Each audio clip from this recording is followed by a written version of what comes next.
Hello everybody, my name is Jordan and welcome back to another Pokemon challenge. My last one, Pokemon Red with only one Growlithe, was pretty easy.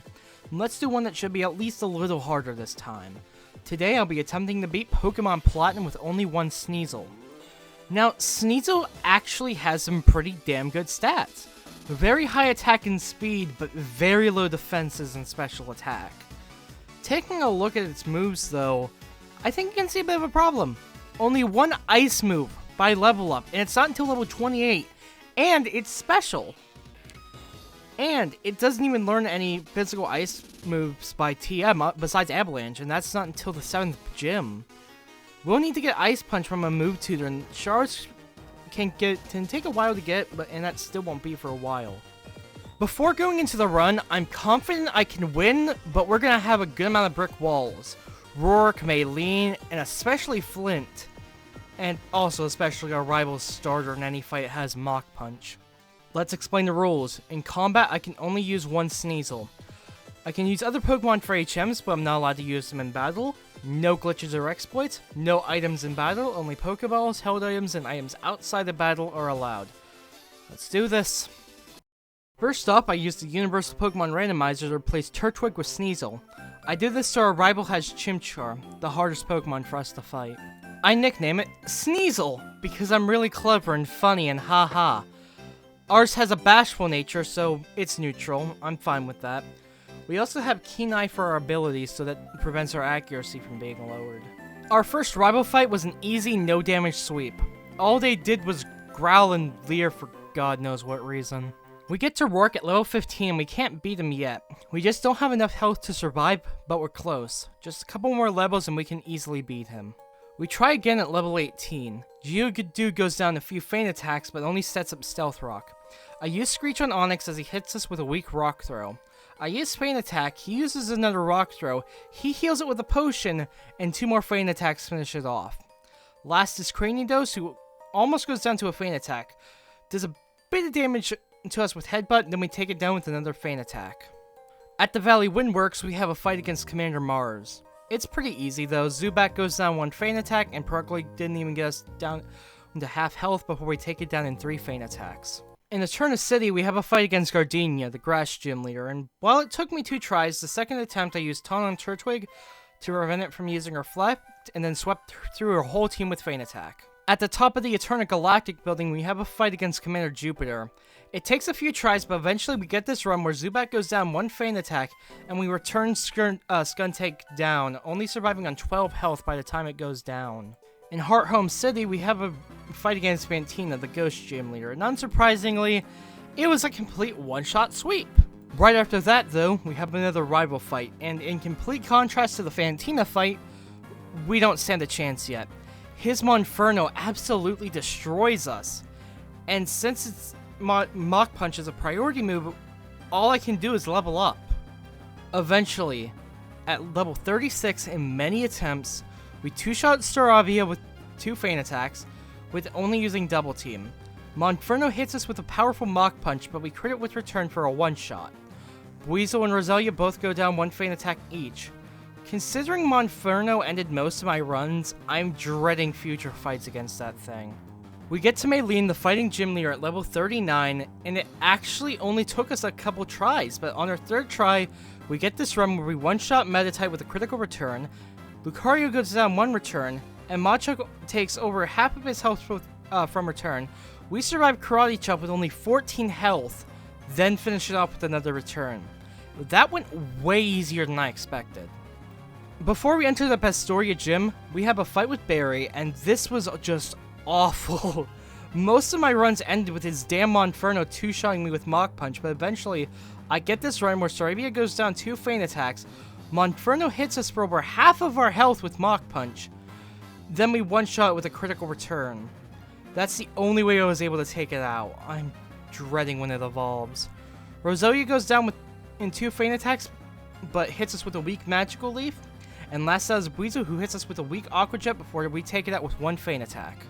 After clearing out all the trainers east of Pastoria, I challenge Wake, the water gym leader, and to cut to the chase, we don't stand a chance yet. Gyarados does a lot of damage to us, and we don't do enough to it before he heals.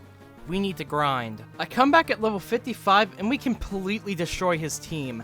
Gyarados and Quagsire both go down in 2 returns, and Floatzel goes down to 1 critical return. In Celestic Town, we have our first Cyrus fight, and it's an easy one-shot sweep. Brick Break for the Sneasel and Ice Shard for the Murkrow and Golbat. Once we get to Candelave City, we have another rival fight, and we can't get past Heracross. We'll need to grind again. Since I haven't plugged anything yet in these Pokemon challenges, check out my Pokemon Insurgence Let's Play. I'm in the midst of the post game as of this being uploaded, and it's not even close to being done. It's a huge game. I try the rival fight again every couple levels until we eventually get this run at level 66, where we one-shot Staraptor with 1 Ice Punch, take down Heracross with 1 critical Ice Punch, take Infernape down with 2 returns but not before taking massive damage from Brick Break, 2-shot Floatzel with return while taking a bit of damage from 2 Aqua Jets, and 1-shot Rosé with 1 Ice Punch.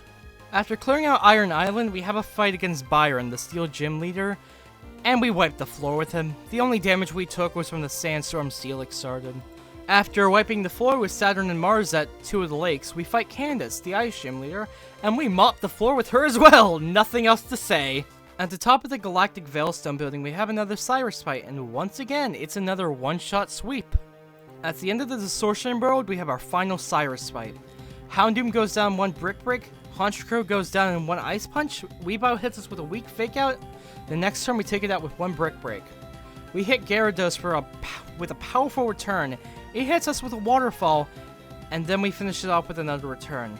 Last out is Crobat, who gets 1-shot by Ice Punch. Finally, the last gym leader, Volkner.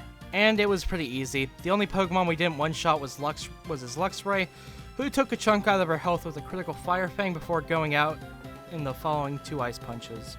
Time for our final rival fight before the Pokemon League, and after 7 attempts, we get this run where we take out Staraptor in 1 Ice Punch, Heracross in 1 Aerial Ace, we take Infernape to red health with 1 Aerial Ace, he misses his Focus Blast, then we finish him off with another Aerial Ace. Floatzel takes massive damage from Feint Attack, but we take massive damage from Brick Break, then we finish him off with another Feint Attack. Snorlax takes massive damage from Brick Break, he does a bit of damage with Body Slam, but 1 more Brick Break takes him out. Last is Roserade, who goes down 1 Ice Punch. Here are our stats before going into the Elite Four. The attack and speed are amazing, and the defenses are higher than I thought, but that's honestly not saying much. I'm not confident we'll be able to win yet, but I'm willing to try. Let's do this.